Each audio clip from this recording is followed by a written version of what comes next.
Now to Thailand, which has held off on plans to shut down Facebook access, at least for now. The social media site had been given until Tuesday morning to remove all content that, according to officials, insults the royal family. But it's still up and running, Facebook that is. The government says court orders were not delivered in time and the network has since agreed to block some of the posts. This all happening because Thailand has very strict laws preventing criticism of its monarchy. Well, we reached out to Facebook. This is what we got back, a statement. Excuse me, when we receive such a request, we review it to determine if it puts us on notice of unlawful content. If we determine that it does, then we make it unavailable in the relevant country or territory and notify people who try to access it why it is restricted. So that's what Facebook says. We've got an expert to talk about it, Pavan Chavalchol-Pongpon, who is an associate professor at the Centre for Southeast Asian Studies at Kyoto University in Japan, joining us via Skype. Thank you for your time, Doctor. What does the government stand to gain from blocking this sort of thing? I know the laws are very tight and they're working to the laws, but, I mean, what do they really stand to gain from blocking Facebook there?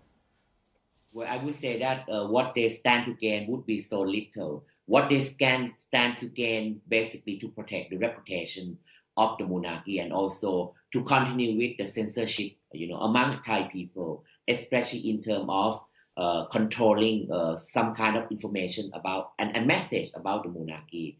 But I think the government stands to lose more than it might gain from the request to Facebook to ban contents that they think insulting to the monarchy. Do such blocks even work that well? I mean, I guess if you really want to get on Facebook, you'll find another way, VPNs and the like.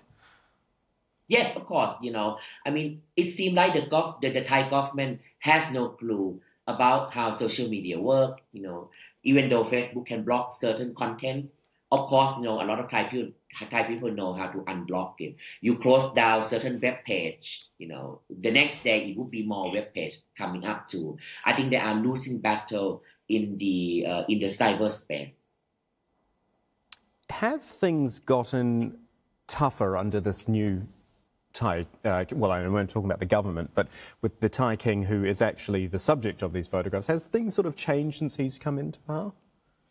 Yeah, very much so. The new king came to the throne only in last December 2016, and we know that it has been very difficult or even taboo to talk about the Thai monarchy, in public. Otherwise, you would be charged, with lèse majesté that could put you in jail for up to 15 years.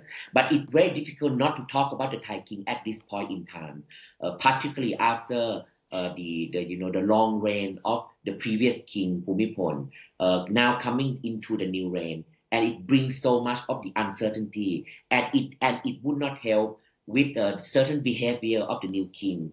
We all know what happened in Munich, that where he usually live this day, and with the video clip of him walking around the mall, in certain costume. So it has become talk of the town because whatever he would do, it would cause an impact on Thai political landscape anyway. So that's why it is unlikely, for Thailand not to mention about the king, and where they can talk about it, it has to be on social media.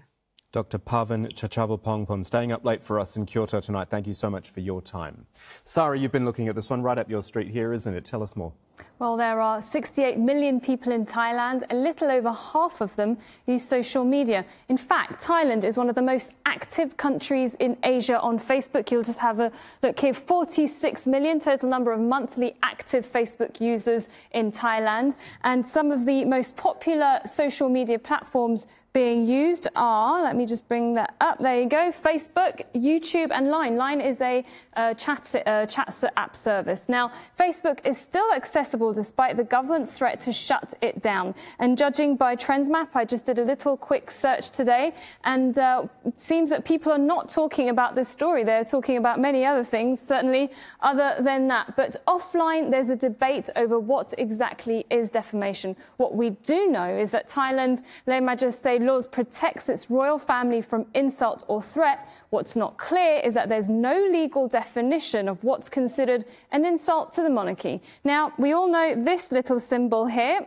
It's the like button, of course, but it could get you into trouble. Following, contacting, sharing, or even engaging with anyone deemed insulting to the royals can be quite problematic. And a couple of professionals that were living in Thailand have been exiled over their social media posts. Historian here, there's this Somsak Jam Teresakun is living in Paris, and also a journalist called Andrew Marshall, who works as a reporter in Thailand, who's based in Bangkok, has now been banned from returning for sharing posts that were eventually blocked by the Thai authorities. And this is the message you sort of receive there in Thailand if you're not able to access some of the websites. Our producer tried to speak to people in Thailand about this story in the streets of Bangkok, and no one, unfortunately, was willing to comment. But we want to hear from you.